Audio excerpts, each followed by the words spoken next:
दोस्तों, मैं लक्ष्य और आपका स्वागत है आपके अपने YouTube चैनल मैथ विथ लक्ष्य में। तो जैसा कि आपको पता है कि हम लोगों ने कल वृत्त के कुछ सवालों को हल किया था, जिससे संबंधित कुछ सवाल और शेष हैं। तो आज हम उसे हल करेंगे।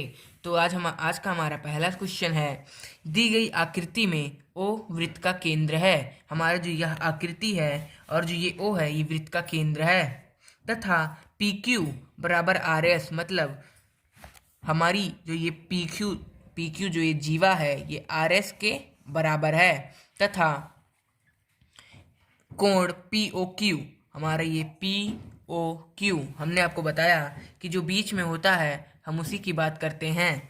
तो पी ओ क्यू हमारा 65 अंश है। तो हमें बताना है कि हमारा जो कोण आर ओ एस का मान याद कीजिए, हमें ओ का मान बताना है। तो हम जानते हैं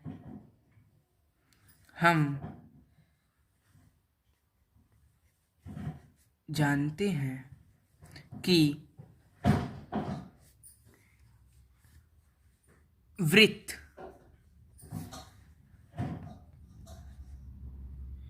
की जो जीवाएं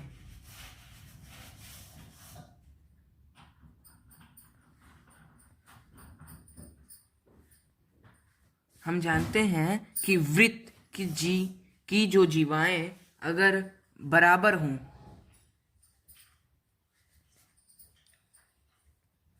मतलब हमारे इस वृत्त में दो जो जीवाएं हैं अगर वो दोनों बराबर हैं, जैसे यहाँ पर दिया है कि पी क्यू ये एक जीवा है और आर एस भी एक जीवा है, और यहाँ पे बताया है कि ये दोनों बराबर हैं। तो वही हम लिख रहे हैं, हम जानते हैं कि वृत्त की जो जीवाएं अगर बराबर हों तो केंद्र पर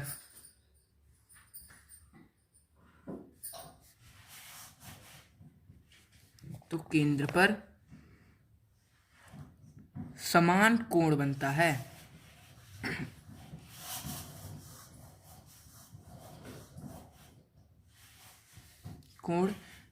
है। जैसे कि क्वेश्चन में दिया है कि ओ पर 65 अंश का कोण बना है, तो यहाँ पर भी 65 अंश का कोण बनेगा। हम कह सकते हैं कि हमारा जो कोण पी ओ क्यू है वह बराबर होगा कोण आर ओ एस के। तो ये भी 65 अंश है, तो ये भी 65 अंश होगा। हमारी इसका ये आंसर है। हम अगले सवाल की तरफ बढ़ते हैं। हमारा दूसरा सवाल है, दी गई आकृति में ओ वृत्त का केंद्र है। हमारा जो ये ओ है ये इस वृत्त का केंद्र है तथा कोण ए ओ बी, हमारा ए ओ बी बराबर है सी ओ डी, हमारा ये सी ओ डी बराबर है। हमारा जो ये यहाँ का कोण है और यहाँ का कोण क्या है, बराबर है। तो हमें कोण बी ओ सी का मान ज्ञात करना है। हमारे ये बी ओ सी मतलब हमें यहाँ का मान ज्ञात करना है।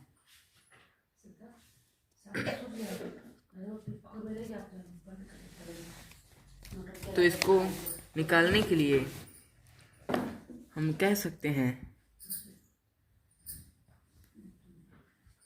कि हमारा जो ये कोण ए ओ बी, आप देख सकते हैं हमारा जो ये ए ओ बी प्लस हमारा दूसरा कोण सी ओ डी प्लस अगर हम ये और ये बीच वाला बी ओ सी प्लस कोण बी ओ सी को अगर हम जोड़ दें तो आप देख सकते हैं हमें यहाँ का कोण और अगर हमको यहाँ का कोण मालूम करना है तो ये एक अर्धवृत्त बन जाएगा। आप देखिए, थोड़ा सा हमें यहाँ का मालूम है 75 अंश का है, हमें यहाँ का भी मालूम है कि ये 75 अंश का है। अगर हम इधर का भी मालूम कर लें तो ये एक अर्धवृत्त बन जाएगा। और हम जानते हैं कि एक अर्धवृत्त में बना कोण कितने अंश का होता है, 180 अंश का। तो हम कह सकते हैं कि जब हम तीनों के कोणों को जोड़ेंगे तो हमारा 180 अंश आएगा। तो जैसे क्वेश्चन में दिया हुआ है कि हमारा जो कोण ए ओ बी यहाँ 75 अंश का है, तो यहाँ पर हम 75 अंश लिख लेते हैं। हमें सी हमारा जो कोण COD है इसका मान भी आप यहाँ पर देख सकते हैं 75 अंश दिया है, तो यहाँ पर हम 75 अंश लिख लेते हैं।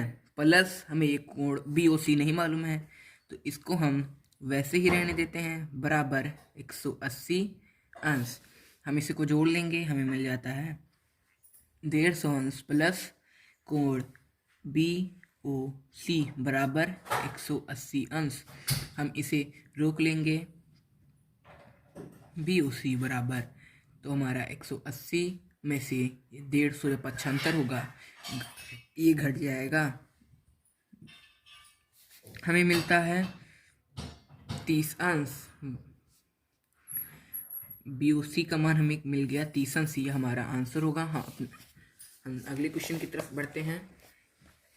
हमारा अगला क्वेश्चन है, दी गई आकृतियों में x का मान ज्ञात कीजिए। हमारी ये आकृति है और इसमें हमें ये x का मान ज्ञात करना है। हम आपको एक और ज़रूर बात बता दें कि जैसे हमारा कोई सर्कल है और एक रेखा यहाँ पर ऐसे आके गुजर गई, तो यहाँ पर जो कोण बनेगा हम कह देते हैं कि यह हमारा केंद्र है। यहाँ पर जो कोण बनेगा और वही चीज़ ये रेखा अगर ये पूरा जाता और यहाँ पर आके वापस टकराता, तो यहाँ पर जो कोण बनेगा यहाँ पर वो आधा रहेगा। जैसे अगर यहाँ पर अगर 40 अंश का बना है तो यहाँ पर 80 अंश का बनेगा। हम आपको एक बार अच्छे से हम आपको चित्र में बता दें। जैसे कि हमारी वृत्त का केंद्र है, यहाँ पर जो ये कोण का निर्माण हुआ, अगर हम कहते हैं कि यहाँ पर अगर 80 अंश के कोण का निर्माण हुआ तो यहाँ का कोण बताइए। तो वही चीज़ हम इसको ऐसे बढ़ाए हैं कि यहाँ पे टकराया और ये वहाँ पे टकराएगा। तो केंद्र पर बना हुआ कोण परिधि पे बना हुआ कोण का दुगना होता है। अगर ये उसी रेखा से बना हुआ है तो जैसे कि यहाँ 80 का बना तो यहाँ पे कितने का बनेगा, 40 का। तो हमारा ऐसा ही क्वेश्चन है। हमारा जो ये ABC एक त्रिभुज का रूप नहीं ले रहा है। हमारा B पर 40 अंश का कोण बना है, हमें x का मान बताना है। तो हमने आपको बताया कि केंद्र पे बना हुआ कोण परिधि पे बना हुआ कोण का दुगना होता है। तो यहाँ 40 है तो x का मान कितना होगा, 80 होगा। यहाँ पर 135 है तो हमें x का मान बताना है। तो आप देख सकते हैं अगर यहाँ पे 80 हुआ है तो यहाँ का निकालने के लिए हम क्या करेंगे, हम 80/2 कर देंगे। हम इसको इसे काट देंगे, हमें मिल जाता है 40। यहाँ पे हमें 40 मिल गया। तो यहाँ पर भी आप देख सकते हैं यहाँ पर 40 अंश का कोण बना है। तो यहाँ का निकालने के लिए हम इसको 2 से भाग दे देंगे। हम 135/2 करते हैं, 2 छक 12, 1 15, 2 सते 14, 15 हमें मिल जाता है 67.5।